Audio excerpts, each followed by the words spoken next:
वो इतना खतरनाक हालत थी एकदम से कि वहाँ जितने एक दो लोग उनके परिजन थे, बाकी सब लोग दौड़ लगा के भागे। मैं भी बहुत घबरा गया एकदम से कि धुआं।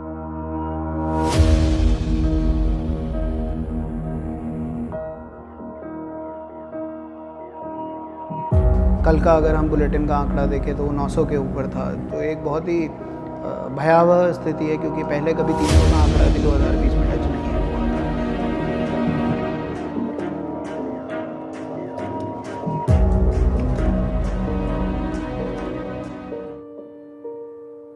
बहुत सारे लोगों ने बहुत चीज़ों से, खाने पीने की चीज़ों से, पहनने की चीज़ों से, दवाई से लोगों की मदद की।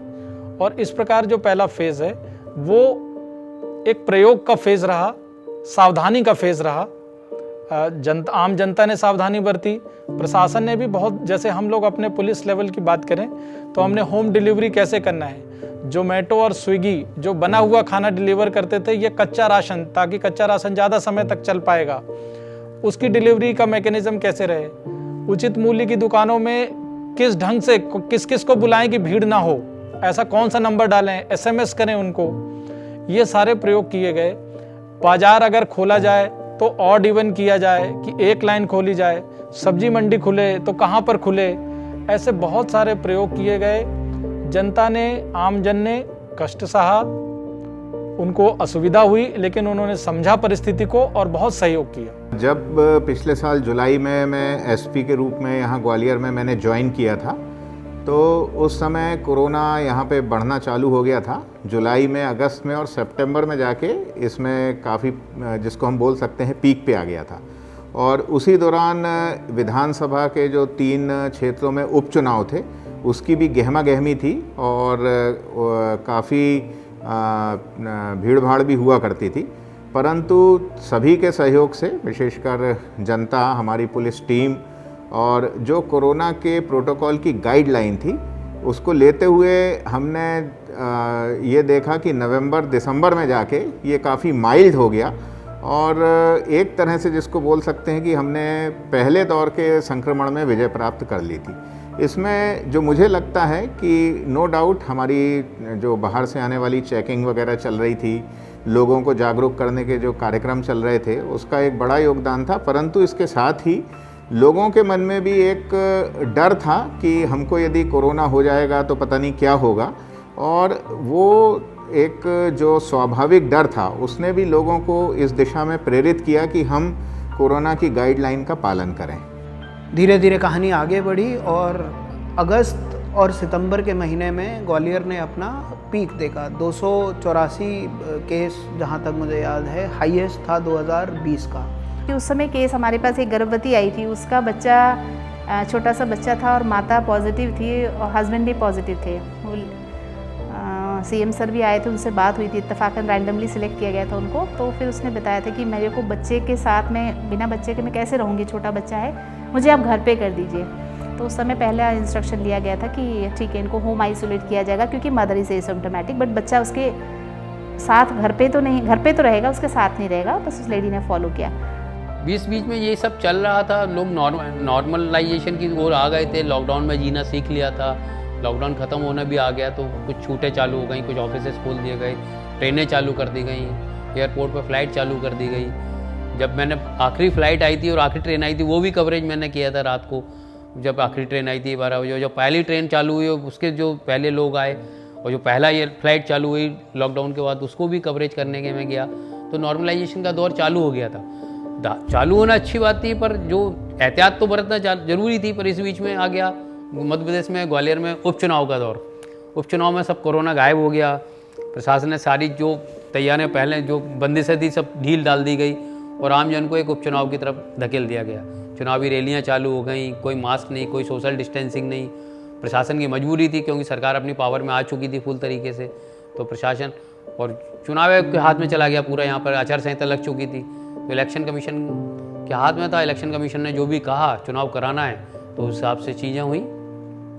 तो इतने लंबे फेज तक कोई लगातार किसी पर्टिकुलर जो कोई इंसिडेंट हो या कोई घटनाक्रम हो या कोई विषय हो, उस पर इतना लंबा इसकी किसी चीज़ से तुलना नहीं की जा सकती है। क्योंकि इसके पहले 4 दिन 5 दिन कोई कम्युनल टेंशन हुआ, कोई कम्युनल राइट हुआ, या उस पर ज़्यादा से ज़्यादा 4-5 दिन, उसके बाद 4-5 दिन स्थिति नॉर्मल होने में। कर्फ्यू हमने पहले भी अपनी सर्विस के दौरान देखे हैं, कर्फ्यू कोई अच्छी चीज़ नहीं है। इससे जो आमजन और जो उससे बाधित होता है उनका वो काफ़ी पेनफुल होता है, इवन पुलिस के लिए भी। जब पुलिस देखती है कि पूरे सारे लोग बंद हैं, फिर कर्फ्यू धीरे धीरे खुला है, छूट मिल रही है, छोटे बच्चे हैं, महिलाएं हैं, बीमार लोग हैं, बूढ़े हैं, उनको बहुत तकलीफ होती है। लेकिन ये परिस्थिति जो ऐसी थी, ये उनकी भलाई के लिए थी, पर्टिकुलर किसी ताकि वो खुद भी इससे संक्रमित ना हो, इसके लिए लागू किया गया था। तो ये इसके बारे में एक्सपीरियंस एकदम अलग है। दूसरी बात कि इस जो लॉकडाउन था या जो इसका पालन कराया गया, इसमें अंदर से पुलिस की जो मानवीय संवेदनाएं हैं वो भी अलग रहीं, क्योंकि पुलिस भी इंसान है। उनने भी देखा कि कैसे लोग पैदल चले आ रहे हैं इतनी दूर से, कैसे एक व्यक्ति सारी चीज़ों को, तिरस्कार को और इस संभावना को कि उसको दंड मिल सकता है, फिर भी वो आकर के कहीं मांग रहा है, उसके पास पैसा नहीं है या उसके पास खाने को नहीं है। तो खुद पुलिस ने भी बहुत सारे ऐसे जो कच्चे राशन हैं वो ऐसी कॉलोनी में जा कर के बांटे, अपने वेतन से इकट्ठे करके, अपने आपस में कंट्रीब्यूट करके, कुछ स्थानीय स्वयंसेवी संस्थाओं से मदद करके। जैसे हमारा जो निरावली का पॉइंट है, जो आउटर पॉइंट है, शिवपुरी तरफ का पॉइंट है, बेला की बावड़ी है, वहाँ भी लोगों को फुटवियर, भोजन और जो भी इसके साथ ही पुलिस में अंदर संस्थान की अगर बात करें तो पुलिस को भी संक्रमण से बचाव के लिए नए नए प्रयोग किए गए। पुलिस का जॉब ऐसा है कि सड़क पे खड़े होके, और पब्लिक इंटरफेस सबसे ज़्यादा है। यदि ट्रैफिक का व्यक्ति चालान बना रहा है तो वो गाड़ी को रोकेगा। हम किसी अपराधी को पकड़ेंगे तो कई बार उससे बिल्कुल मशक्क़त करनी पड़ती है, झूमा झटकी भी होती है, और पुलिस के लिए बड़ी ऑड सिचुएशन हो जाती है और बड़ी संकटमय सिचुएशन हो जाती है। परंतु इस सब के बावजूद भी मैं तारीफ़ करना चाहूँगा कि हमारे फोर्स ने एक कदम भी पीछे नहीं हटाया और लगातार अपने आप को सावधानी पूर्वक सुरक्षित रखते हुए पुलिसिंग में कहीं कमी नहीं आने दी। उसके बाद फिर देखा कि धीरे धीरे कोरोना के केसेस कम होने लगे थे और लॉकडाउन जो था थोड़ा सा खुल चुका था। थोड़ा बहुत इतने बजे तक खुलेगा, कुछ घंटे के लिए खोल दिया, शाम के लिए खोल दिया, ऐसा करने लगा था प्रशासन। तो फिर जो डर था लोगों के बीच में वो कम होने लगा। डर कम होने लगा तो धीरे धीरे मैंने देखा लोग मास्क भी अवॉइड कर रहे थे। मास्क भी लगाने की कोई ज़रूरत नहीं है, ऐसा लोगों ने धारणा बना ली थी। और वहाँ से कुछ गिरावट देखने को मिली, उतने केस दोबारा नहीं आए।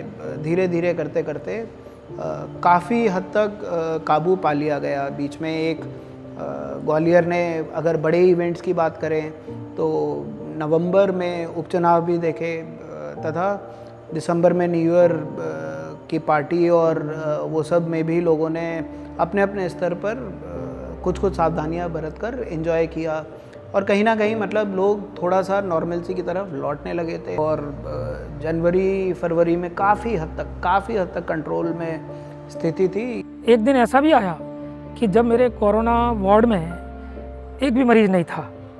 चूँकि हम मेडिकल कॉलेज हैं तो टर्सरी रेफरल सेंटर है, यहाँ पर सबसे गंभीर मरीजों को ही रेफ़र किया जाता है। एक दिन ऐसा आया कि जब कोई मरीज़ नहीं था, तो कभी एक कभी दो, कोरोना पर हम निरंतर विजय पा रहे थे। लेकिन दूसरी ओर ओवर कॉन्फिडेंस जो था वो कहीं ना कहीं अपना काम कर रहा था पर्दे के पीछे।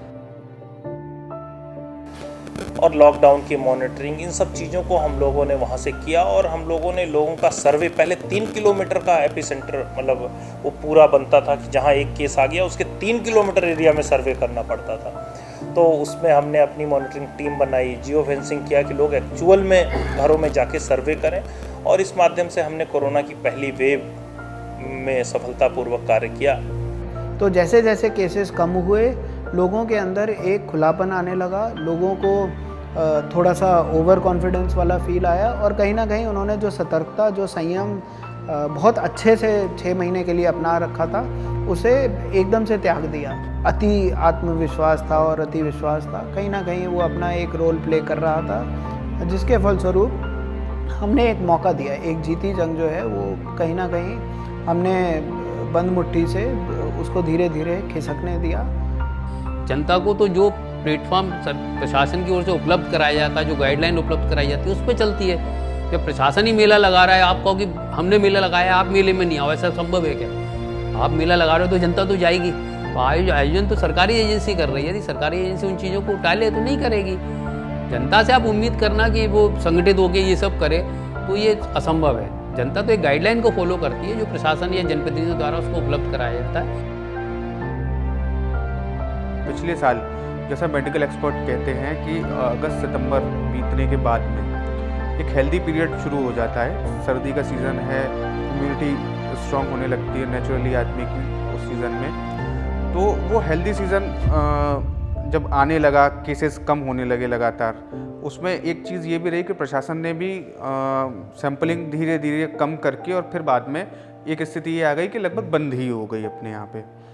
तो हेल्दी सीज़न जब निकला लगभग जनवरी फरवरी के बाद में, जब फिर गर्मी बढ़ने लगी 2021 में, तो मार्च से फिर एक बार केसेस राइज होने शुरू हुए। हमारे यहाँ अपने ग्वालियर ज़िले की अगर बात करें तो यहाँ पे होली के बाद से लगातार केसों की संख्या में उछाल आने लगा।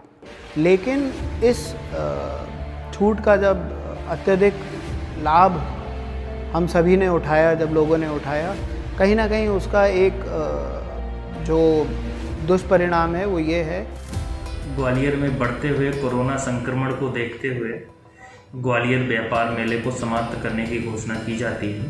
सभी व्यापारी भाइयों से आग्रह है कि वो 28 तारीख की शाम तक जो है अपना अपना कारोबार समाप्त करके जो रिक्त दुकान का आधिपत्य है वो मेला प्रशासन को सौंप दें।